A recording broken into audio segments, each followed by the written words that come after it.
So you have so you signed your contract, and we talked about this a little bit before, but you ended up going to Mexico. Yeah. So then I signed my contract, right? And my that's like my brother Mario Abel Cáceres. He's from Sinaloa. Okay. Um, Ooh, that's a wild yeah, place, boy. yeah, yeah. Um, he was training with Freddie Roach for like Freddie Roach is Pacquiao's trainer. Okay. So he was training with Freddie Roach for like 2 years, and he did his like first three fights with them, and then he went to Mexico, and then we followed each other on Instagram, and then we became good ass friends, and then this is probably when I was like 17, Okay. and then after I made my pro debut, I was like I wanted to travel, bro. Like I wanted to just get out of here, so I messaged him. I was like, hey, what's the chances of you getting me some fights in Mexico? And then he was like, his godfather, literally his godfather, which is Mauricio Suleiman, is the president of the WBC, World Boxing Wow. Championship Okay. Federation. So the biggest federation in boxing is his godfather that's his godfather. So he was like, if you come over here, bro, I'll for sure get you fights. So Right. I went. I was like, all right, I'm gonna go out there. And then he thought I was playing, but I was like, hey, I bought my ticket. I'm gonna leave. So I talked to my parents about it. I was like, look, if I go to Mexico, um, in Mexico they literally fight like every 2 weeks, bro, as a Right. professional. So there's God fights damn. all the time. So I was like, I told my mom, I'll build my record fast, and then I'll come back to the States. Right. I'll do some fights here. Right. And then she was like, okay, that's perfect. I was like, do what you think's best for your career. And I was like, all right. So I went to Mexico. I left, and then he set me up with an apartment and everything. And I got there, and literally like the first day, he was like, all right, we're gonna go meet with all my people. I was like, all right. Probably like it was the first day there because I got there on a night. I got there at night. I slept. He woke me up. We went. I met his like representative. I met his manager. I met his godfather, the coach, and then I had sent him. He had watched my fights. He already knew that I was like a great fighter. Right. So he was like, okay, this kid, he's different, and they're like, could you guys help him out? And they're like, yeah, we'll help him out for sure. They're like, let me watch him train for a day. So they watched me train for a day, and they're like, yeah, you're hungry, and then they're like, we'll help you. So they're like, okay, I started training there. They train you. The training there is crazy, but it's insane. They train you like a soccer player. Right. Like the What's more run difficult, here or there? there for sure, There for because sure. the over there the elevation's way it's like 10,000 feet Right. It's way above up sea there. level. Yeah. So like the first month, I was just like, my head would hurt after workouts, and then I would feel like when I would box, I would feel like I couldn't breathe. Like my throat felt weird. It felt like someone was grabbing me by my throat. Right. But it's just like they wake you. It's all you do is box. That's all you do. Right. So like I was so in shape out there, bro. It's crazy. The elevation really helps. Yeah. It's crazy. When I got here back to Modesto, I ran like 10 miles and I wasn't like, it was nothing. Right. Yeah. Yeah. And I was like, damn. Because here, I think is maybe like 100 feet above sea level. Yeah. And then, yeah, so over there, like in the mornings, there's this place called the Senat, which is where the Olympic athletes train. So basically, I think summer games. So basically, it's like karate, fencing, track, everything that you could think that's Olympics. They all train in there, and there's people that live there. So it's like a university Right. with dorms, but athletes. And they're all just there all chilling, athletes. training. Yeah. Bro, that's probably a great environment to be Yeah. in, especially if you're just dedicated, you know? Yeah, for sure. That's And crazy. so then they had like a track, and we would go there, and then they literally trained us like soccer players, bro. Like they would just put the time of the rounds that we were doing. So since we fight 3 minutes, we would just sprint, bro, for 3 minutes. Like it was crazy. Yeah. And we would do that 10 rounds. So I got in crazy shape, and then like there at the place they have like masseuses. So right after you're done training, they just massage you, or you could take an ice bath. It's Damn. tight, bro. That's clean. Man. Yeah. That's what's up, man. So you think, so experiencing that before your first fight, and then would they tell you like, all right, we got you a fight? So a promoter had hit me up. He called my phone. I don't even know how he got my number. He was just like, hey, we want you to fight on our show. They're like, because the show was in Stockton at the Civil Auditorium. Okay. And I'm from Modesto, so they probably did the math. They're like, yeah, this kid, he has a following in Modesto. He could probably sell a bunch of tickets, Right. which I did. Right. So they're like, yeah, we're gonna for sure. They're like, hey, you want to make your pro debut? They got me, bro. They're good. Promoters are good. They're like, you want to make your pro debut here in in your hometown in the 209? And I was like, well, duh, yeah, like this, yeah, for sure. I want a Yeah. lot of people to come watch me, so I was like, yeah. And then I signed with them. I sold every single ticket, plus like they gave me what they wanted me to sell, and I sold more than what they Right. wanted me to sell. So it was tight. I made my pro debut. That's what's up, man. How was that? How'd you feel like before? Before, all right, bro. Look, this I'm gonna tell you the exact feeling how it feels. So I drove. I didn't want to talk to nobody because look, I was losing weight, right? So in pro boxing, you make weight the day before, so you weigh in, and then literally after you weigh in, bro, you could eat whatever you want. Right.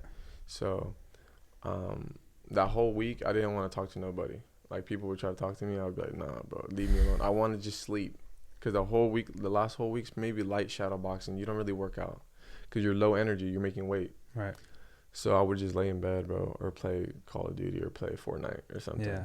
And then, so I didn't want to talk to nobody. And then I went to go weigh in. I weighed in, bro. Like I weighed in at 145. I fight at 47, but I weighed in for 145. And then I ate, and then the next morning I was 158. Damn. Yeah. For real? Yeah, I hydrated. So I hide. The main thing I do, I take always Pedialytes with me Okay. to a weigh-in. So I went. Right after I weighed in, I hit the Pedialytes slowly because you don't want to like mess your stomach up. Right. So I started drinking Pedialytes all day that day. I drank Pedialytes, Gatorade. I'm high carbs. So the next day of the fight, I'd be high in energy. So I made like smoothies with mango, strawberries, bananas, just protein shakes. I was eating them. I ate hella pasta. Right. So bro, I just gained weight. And that's fucking like 13 pounds. that's natural though. Like that's regular Yeah. for somebody to gain after a weigh-in to gain a lot of weight. Okay. Like who's the guy that? Like I think Hurd. He fights at 154, but the next day he'll be like 175. God damn, Yeah. man. That's a Big guy. different person, bro. Yeah. So imagine like you're getting yeah, it's crazy. So I weighed in. I ate. I woke up the morning of my fight. I had all my stuff ready. I drove to the fight by myself because I didn't want no one to drive with me. I just put on my headphones. I drove to the fight. I drove to the venue. I got to the venue and then they're like, oh, okay, you need to come see the commission. They got to weigh you, see how much weight you gain. And they weighed me. They're like, damn, 13 pounds. And I was like, yeah. And then they're like, you're good. There's no weight limit unless the contract says. So you could gain whatever. If you could gain 20 pounds, you can gain them. Yeah, so. But unless the contract says you can't, like there's a weight limit, then you got to just. Bro, because imagine coming out, you know, you were with the other dude, he weighed whatever, and then you go out there like, what the fuck? This dude looks like 20 pounds bigger, bro. Yeah.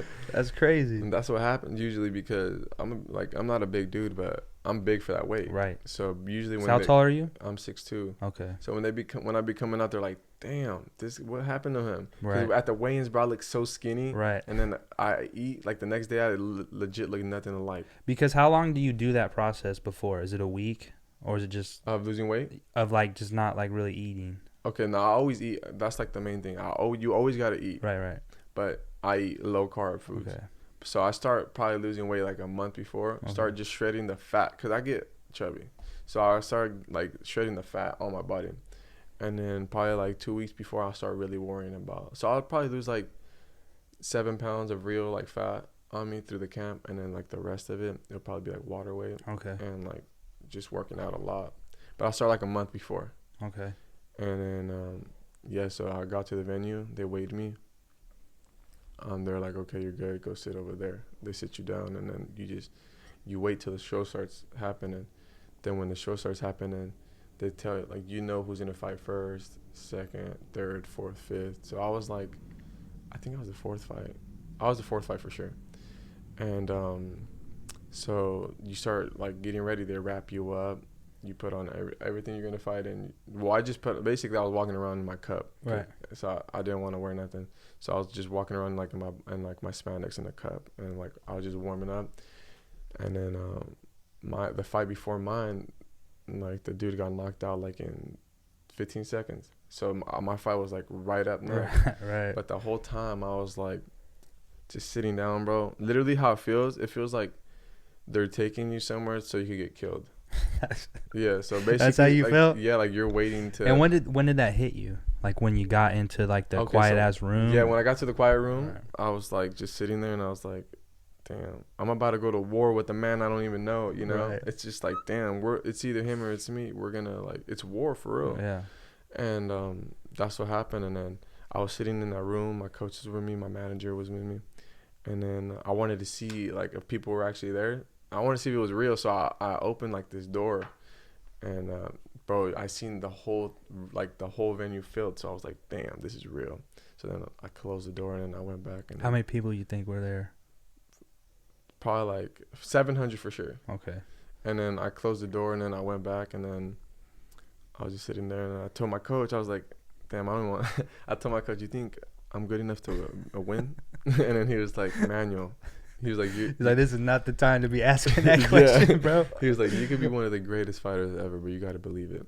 And I was like, I was just in my head, I was like, I've never asked myself that ever. Right. Like, I've never doubted myself, but I think I was just so nervous. I was so nervous, bro. And then I started warming up. Warming up. Finally, they put on my gloves on me, and I was like, okay. When I put on the gloves, bro, I just hit. I hit both the gloves like this, and it felt like concrete. Right. So I was like, damn. I was like, this is crazy. Yeah. So I started warming up. I started hitting the pads with my coach, and then I don't know, when I fight, I always like Vaseline on me. I don't know why. I like to be slippery, so just in case like I hurt somebody, they hold me. Right. I could pull off of them, and so I put on Vaseline and started warming up. I started like breaking a sweat, and then they're like, the dude gets knocked out, and they're like, you're next. And then they're like, put on. You're like, fuck already. I'm like, yeah, put on every. I was waiting for a bit, because you know that I thought they were gonna go every single round. So I put on my jacket, and my coach zips it up, and then they put you in this black tunnel, and then I was in this black tunnel, and then I was like, I just got tunnel vision. I couldn't see nothing. Right. It just looked black. And then I walked out to this song. I always tell myself when take advantage of when you turn professional, because I always knew I was gonna turn pro one day, but I was like, make your moment feel how you want it to feel. So I put the song "Superstar" by Lupe Fiasco. Oh, okay. And I put on my center shades. I told my coach, put on my center shades, and he's like, "Oh, you gonna walk out with them?" I'm like, "Yeah, put them on." So I put on the glasses, and then I just seen all the lights, bro. I seen everybody. I seen all everyone's phones on me. I was like, oh damn. So the guy walked out first, and then I walked out, and then I was just like, damn, I didn't see. I felt like I teleported for real. It was like I walked.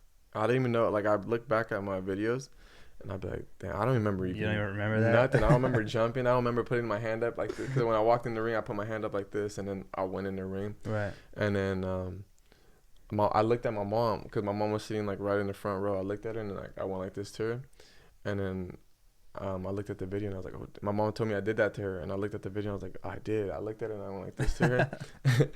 And then when I got in the ring, and then they took off my jacket, I just like got on the ground. I got like on my corner. I prayed, and I got up, and I went to the middle of the ring, and then they met us, and then he was like, we went over the rules already in the locker room. He was like, so they told us to run the locker room, and then he's like, touch gloves, and then we went back. He looked at my teeth. He looked at, make sure I had a mouth guard. I had a cup, and then I went out and fought.